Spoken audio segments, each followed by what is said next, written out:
Ella stood on the bathroom floor of her 12-bedroom mansion, staring at the 2 pink lines on the pregnancy test, and realized she had to get rid of it.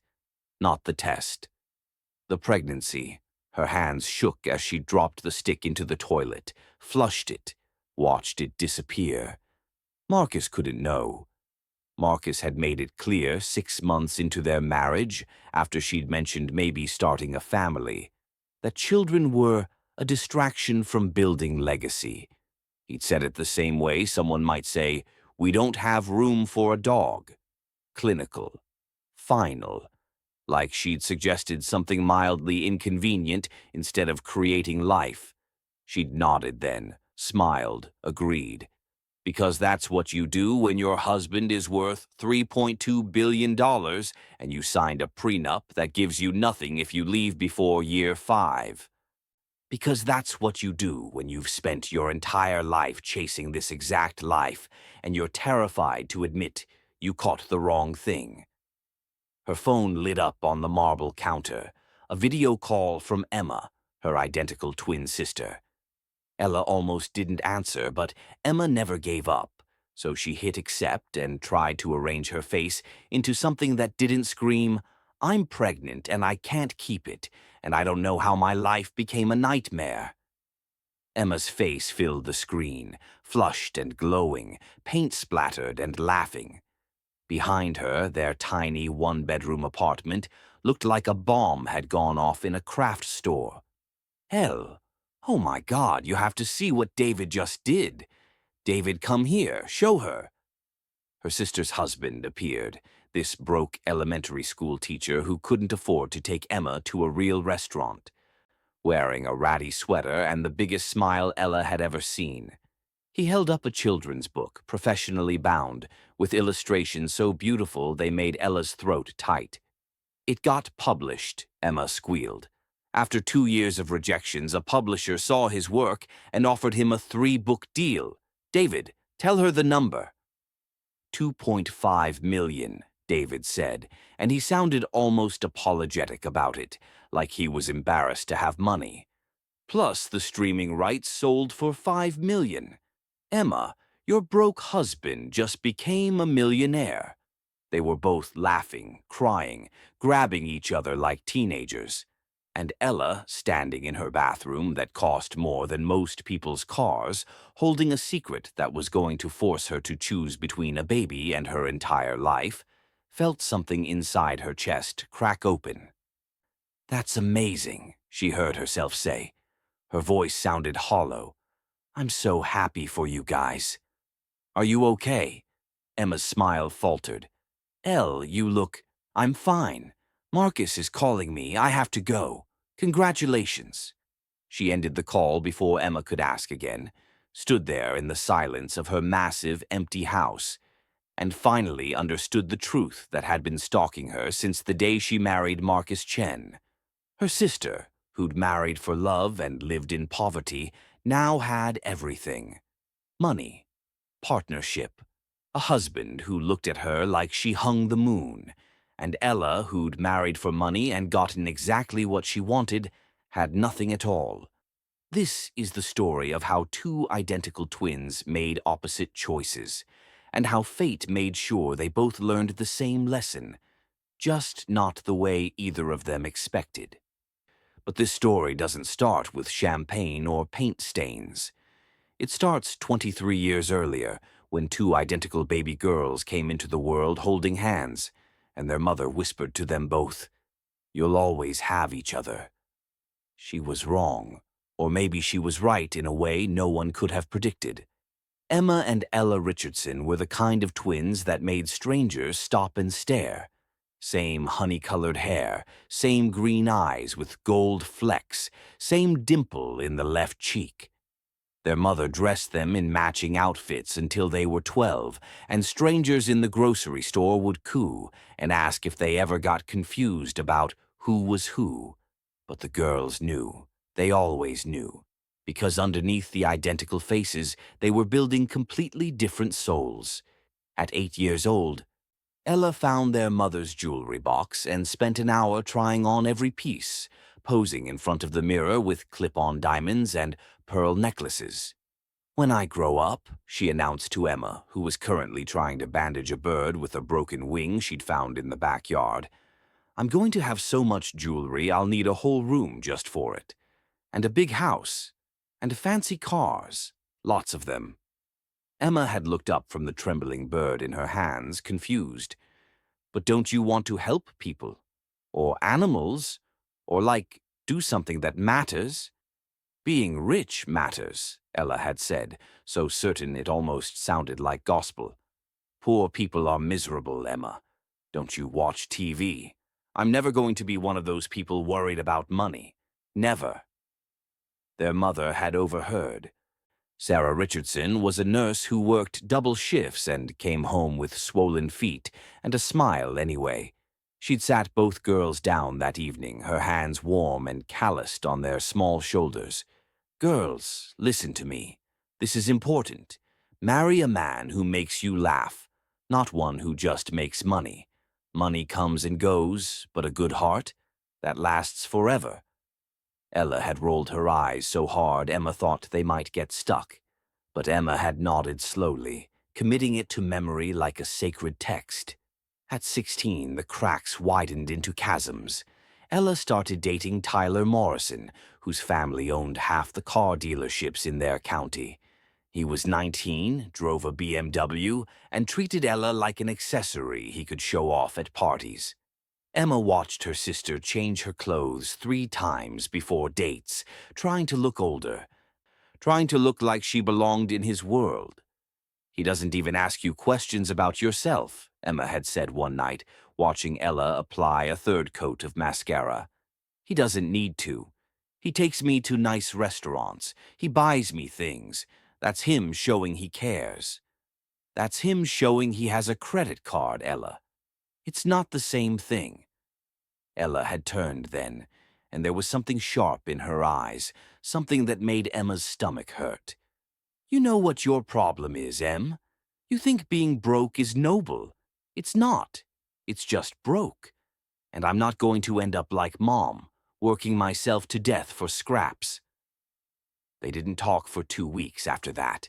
It was their first real fight, and it left a scar neither of them acknowledged. College split them further.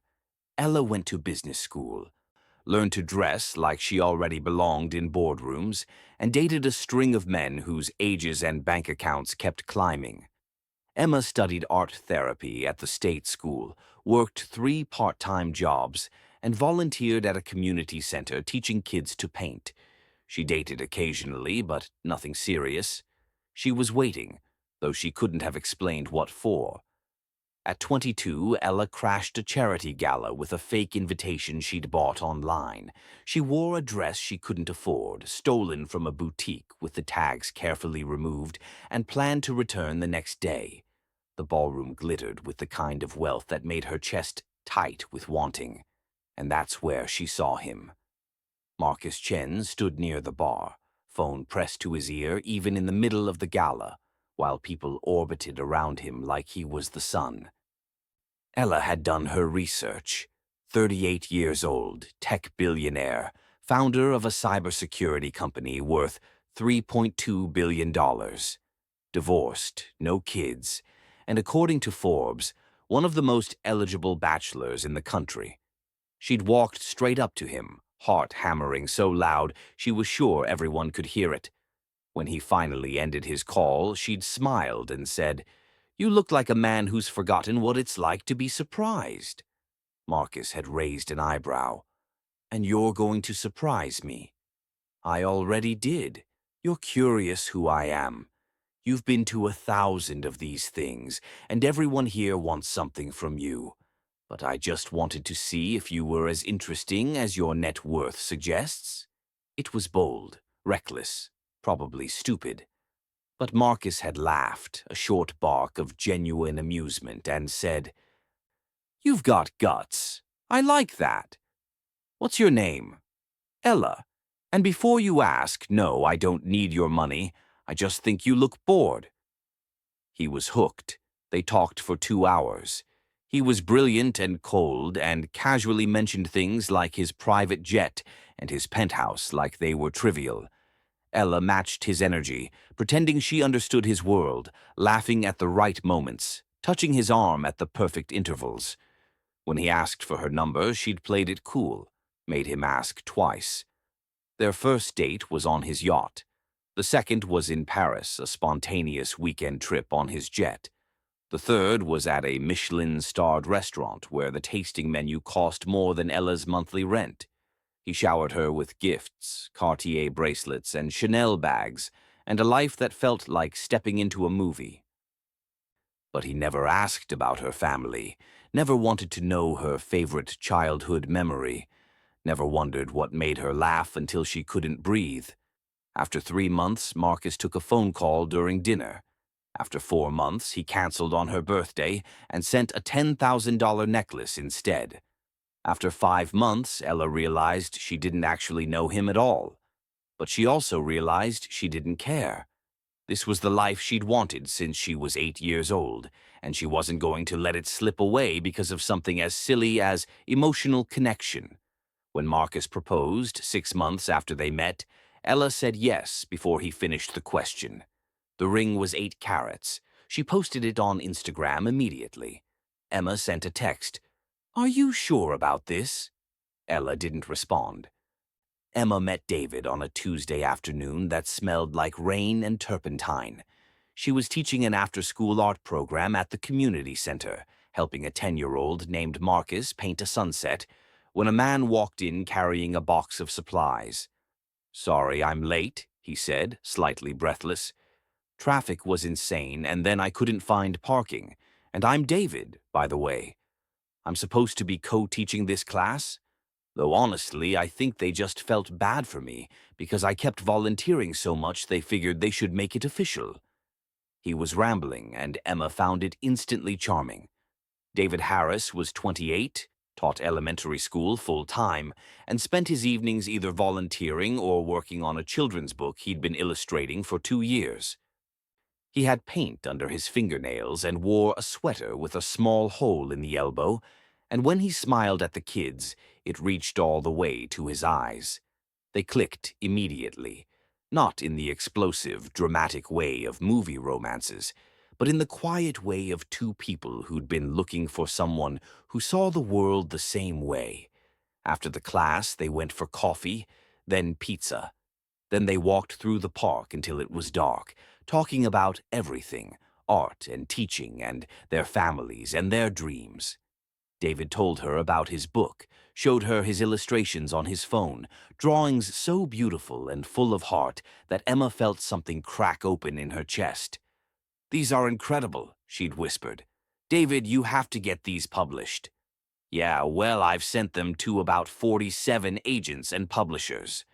47 rejections so far, but hey, maybe number 48 will be the charm, right?" He'd laughed, but there was disappointment underneath it, carefully hidden. "Can I see more?" They'd ended up at his tiny studio apartment, which was really just one room with a kitchen alcove and a bathroom so small you had to stand sideways to brush your teeth. Every surface was covered in drawings, paintings, It's beautiful, sketches. isn't it? His walls Just were a us gallery and the of canvas. rejected dreams and More persistent beautiful hope. than I could have imagined. Emma had turned to him then, really looked at him. "You're going to make it. I don't know how or when, but you're too talented not to.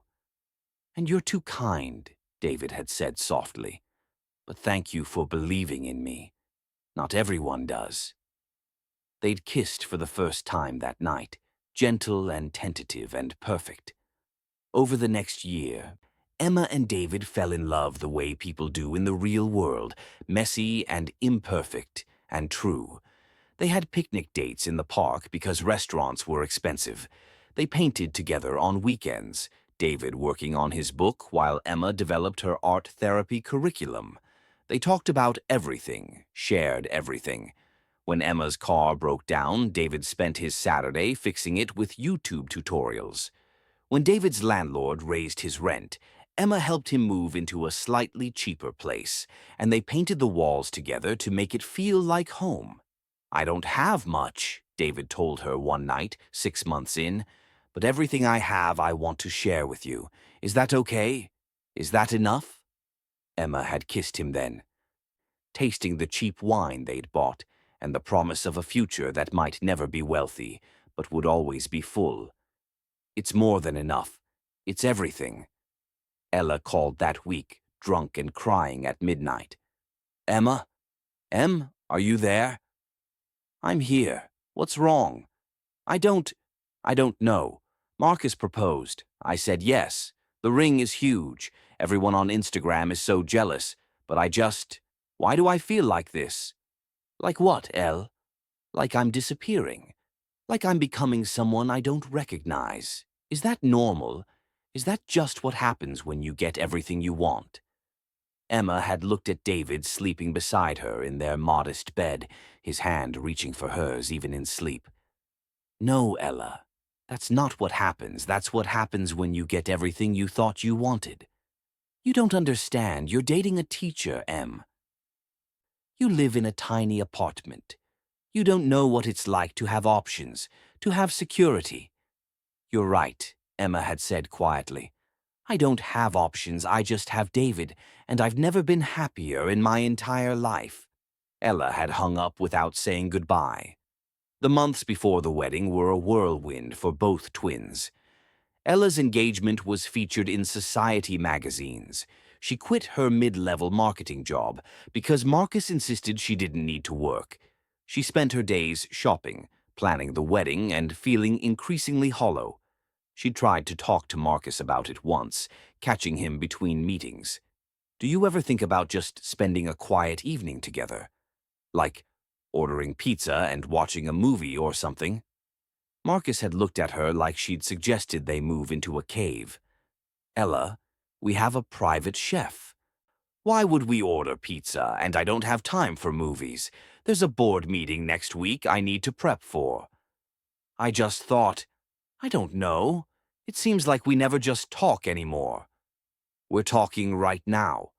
No, I mean really talk. About us. About what we want from this marriage. I want a partner who understands that building an empire requires sacrifice. I thought you understood that. Was I wrong?" Ella had swallowed hard. "No, you weren't wrong." Meanwhile, Emma and David's relationship deepened in all the ways that matter and none of the ways that impress strangers. David proposed on a random Thursday, no fancy restaurant or elaborate plan. They were painting Emma's living room, both covered in eggshell white, when he'd suddenly stopped mid-brush stroke. "Marry me." Emma had turned, paint dripping from her brush onto the tarp below. "What?" "I can't afford a fancy ring right now. I can't promise you a big house or expensive vacations. But I can promise I'll wake up every single day and choose you. I'll choose you when we're broke. I'll choose you when things are hard. I'll choose you when you're sick or sad or angry at me. I'll choose you every single time. So marry me, Emma. Please." She dropped the paintbrush. Paint splattered everywhere. They were both crying and laughing and kissing, and Emma tasted salt and paint and forever. "Yes. Yes, of course, yes." The ring came later, a modest diamond that David saved for over 3 months. Emma loved it more than any 8-carat monstrosity. She took a picture and sent it to Ella. "He proposed." Ella's response came 3 hours later. "Congrats." By some cosmic joke or deliberate irony, both weddings ended up scheduled for the same Saturday in June. Neither twin was willing to change their date. Their mother tried to broker peace, suggested maybe a joint celebration, but that went over about as well as suggesting they share a bedroom again.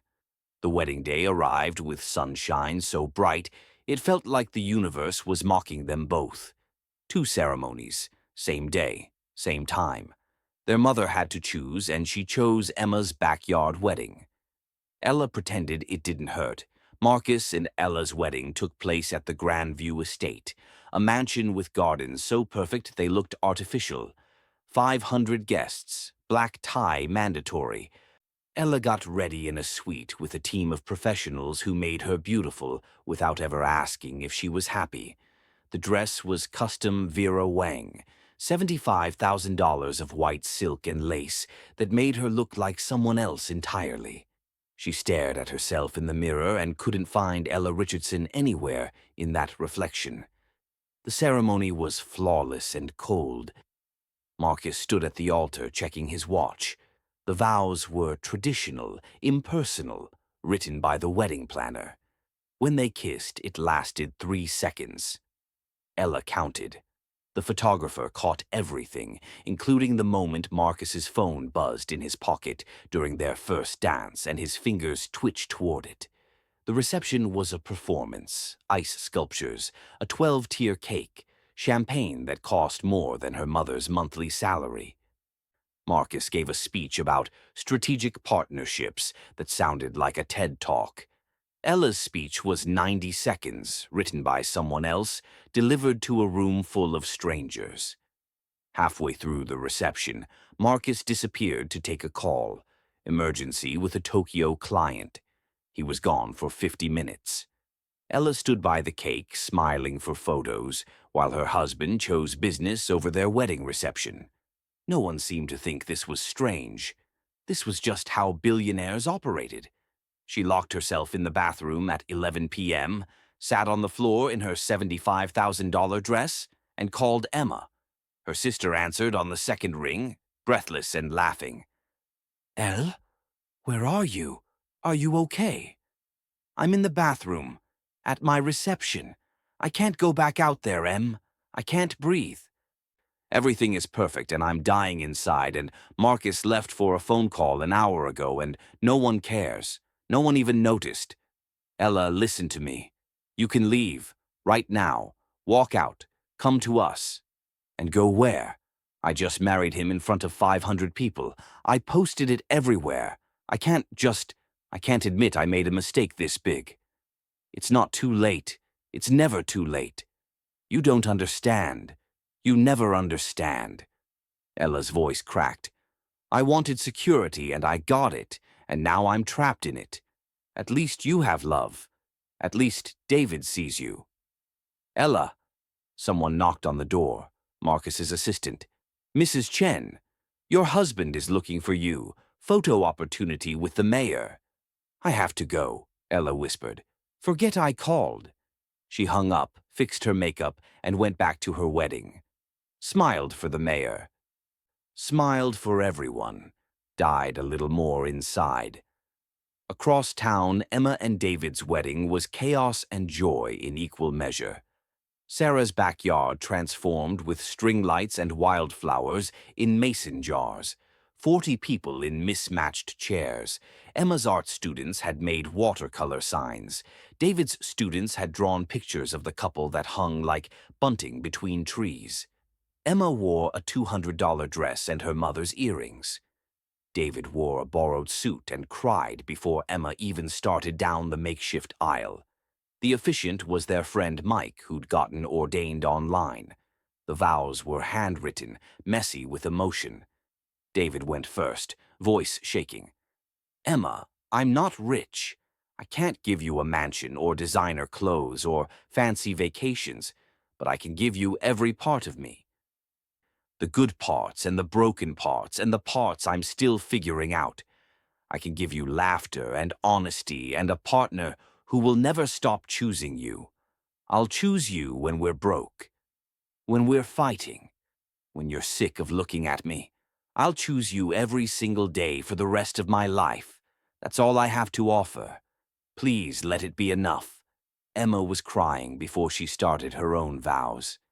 "David, you make me braver. You see me, really see me in a way no one else ever has. You believe in my dreams even when I don't. You make the hard days survivable and the good days perfect. I don't need a big house or expensive things. I just need your terrible jokes and your paint-stained hands and the way you look at me like I'm the most important person in the world. That's not just enough. That's everything. That's my whole world." They kissed before Mike finished the ceremony. Everyone laughed and cheered. It was messy and imperfect, and so real it hurt in the best way. The reception was barbecue from David's uncle's food truck, dancing to a Spotify playlist, a grocery store cake decorated by Sarah, beer and wine from Costco, no professional photographer, just phones and one friend with a decent camera. But people danced like they meant it, told embarrassing stories, laughed until they couldn't breathe. At midnight, cleaning up with close family, Emma's phone rang. She saw it was Ella, but by the time she answered, her sister had already hung up. She tried calling back. It went straight to voicemail. "I'm worried about her," Emma told David that night in their hotel room, a budget inn they'd gotten for $69. "I know, baby. But she has to want help. You can't save someone who doesn't want to be saved." "She's my sister, my twin. I feel like I'm supposed to know when she's drowning." "You do know, but knowing and being able to fix it are different things." Emma cried herself to sleep that night, even though it was supposed to be the happiest day of her life. The first year of marriage crystallized every choice both twins had made. Ella lived in a 12-bedroom mansion with a staff of 4. Marcus had his wing. She had hers. They barely saw each other. He traveled 300 days a year. When he was home, he was in his office on calls. They had sex twice in the first 6 months, both times feeling transactional, like he was checking a box. Be a good husband. Maintain the marriage. She tried to make friends with the other wealthy wives. They met for lunch at expensive restaurants and compared whose husband was more successful, whose vacation home was in a better location, whose charity gala raised more money. Every conversation felt hollow. No one asked real questions. No one shared real feelings. They performed wealth at each other. 3 months in, Ella suggested getting a job again. Marcus looked at her like she'd suggested setting the house on fire. "A job? Why would my wife need a job? It makes me look like I can't provide, like you're some desperate housewife who needs pin money. It's not about money, it's about purpose, having something that's mine. You have purpose. You represent this family. You host my business dinners. You look beautiful at events. That's your job now. But I want more than that. I want to feel useful. I want to matter." Marcus's face went cold. "You matter as my wife. If that's not enough for you, then maybe you should have thought about that before you married me." That was when Ella started drinking wine in the afternoons. Just a glass, then 2. Then she stopped counting. Meanwhile, Emma and David lived in their 1-bedroom apartment with a budget so tight they meal prepped on Sundays to save money. Emma worked at the community center. David taught 4th grade and drew his children's book every evening, sending it to publishers who kept saying no. But they were happy. Stupidly, impossibly happy. They cooked together, talked for hours about everything and nothing. When Emma's car died, they became a 1-car household, coordinating schedules, taking buses, walking when they needed to. It was inconvenient and somehow brought them closer. "What if I never get published?" David asked one night, staring at his 63rd rejection letter. "Then you're still the most talented person I know. Publication doesn't determine your worth, David. I see your talent. Your students see it. That's what matters." "But I want to give you more. You deserve more than this tiny apartment and a husband who can't even afford to take you to a nice restaurant." Emma had taken his face in her hands. "I have everything I need. I have you. That's not settling, David. That's winning." Year 2 brought Marcus's cruelty into sharp focus. He criticized everything about Ella. Her weight, though she'd lost 20 pounds from stress. Her clothes, though he'd bought them. Her friends, the few she had left. Her family, especially her mother. "Does your mother have to come to the holiday party?" he asked one December evening. "She's my mother. Of course she's invited." She embarrasses us. She doesn't know how to behave in our social circle. Last time she was here, she talked to the staff like they were people. They are people, Marcus. They're employees. There's a difference. And your mother doesn't understand that distinction because she's low class. I'm sorry if that hurts your feelings, but it's true. Something snapped in Ella. Don't talk about my mother like that.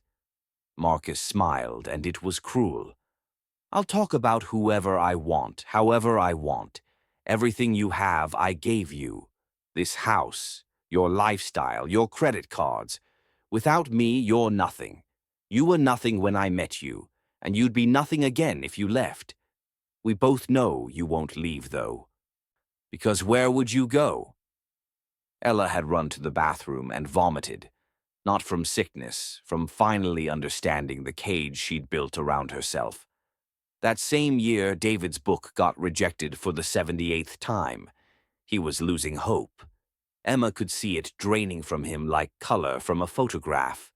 She started secretly sending his work to everyone she knew. Gallery owners, art teachers, publishers her college friends worked for, anyone who might give him a chance. Then, in year 3, something impossible happened. David posted a video on TikTok showing his students how he drew the mouse character from his book. One of the students' parents shared it. Then someone with 1 million followers shared it. Within a week, the video had 50 million views. Publishers who'd rejected him 78 times suddenly called. A major house offered him a 3-book deal worth $2.5 million. A streaming service wanted the rights for an animated series, $5 million.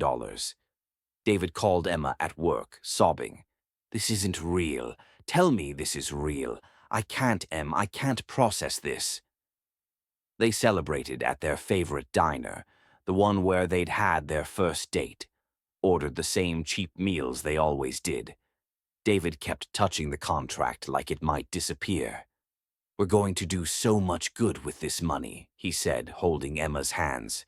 Fund art programs, give scholarships, help your center expand. This isn't just for us.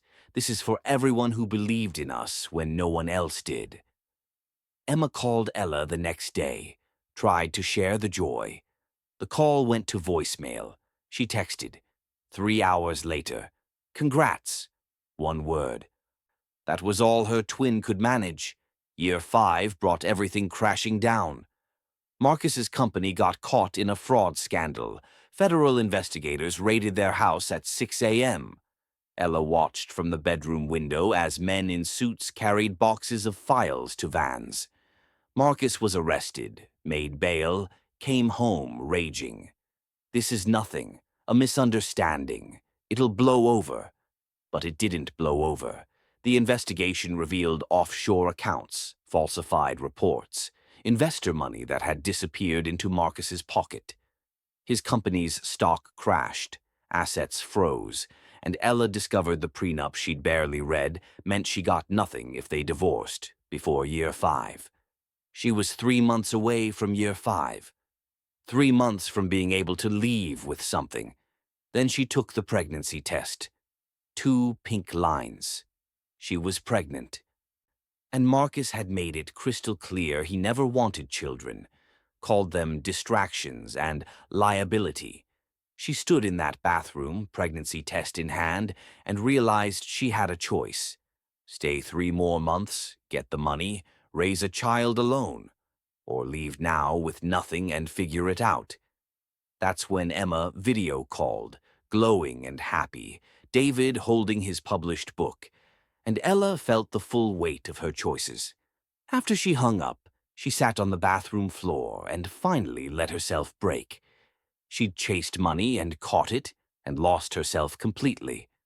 Her sister had chosen love and ended up with both love and success.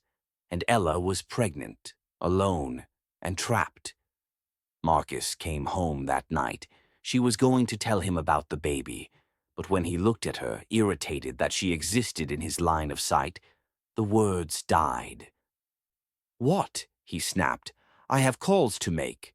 "Nothing," she whispered. "Just nothing." 2 weeks later, the company collapsed completely. Marcus was indicted, their assets seized, the mansion gone, the cars gone, everything gone. The prenup meant Ella got nothing. Marcus blamed her, screamed that she was a drain on resources and useless.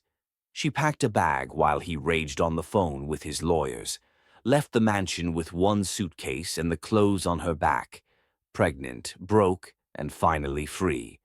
She showed up at Emma's door at midnight, soaking wet from rain, and collapsed into her sister's arms. "I'm so sorry," Ella sobbed. "You were right, about everything. I'm pregnant and I'm broke and I have nowhere to go and I'm so sorry."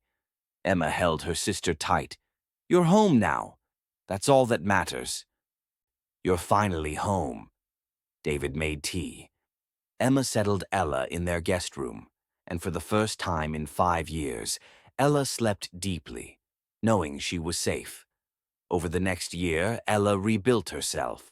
She got a job at Emma's art center teaching kids, went to therapy, had her baby, a daughter she named Hope, started dating again, slowly, a firefighter named James who asked her real questions and meant them. Emma and David bought a modest house, started a foundation for arts education. Emma got pregnant too. Their daughters would grow up together, cousins and best friends. On the twins' 30th birthday, they sat on Emma's porch, watching their daughters play in the yard. "I wasted so much time," Ella said quietly. "No," Emma corrected. "You learned. There's a difference. You tried to tell me. And you needed to find out for yourself." "That's okay, Elle. You're here now. That's what matters." Ella looked at her sister, at David playing with the kids, at the life they'd built with love instead of money. "You won, Em. You won the whole time, and I was too stupid to see it." "We both won," Emma said, taking her sister's hand. "We just took different paths to get here. And now we're together. That's the real victory." The sun set over the backyard, golden and warm, and both twins sat in comfortable silence, finally understanding what their mother had tried to tell them all those years ago. Money comes and goes, but love, real love, lasts forever.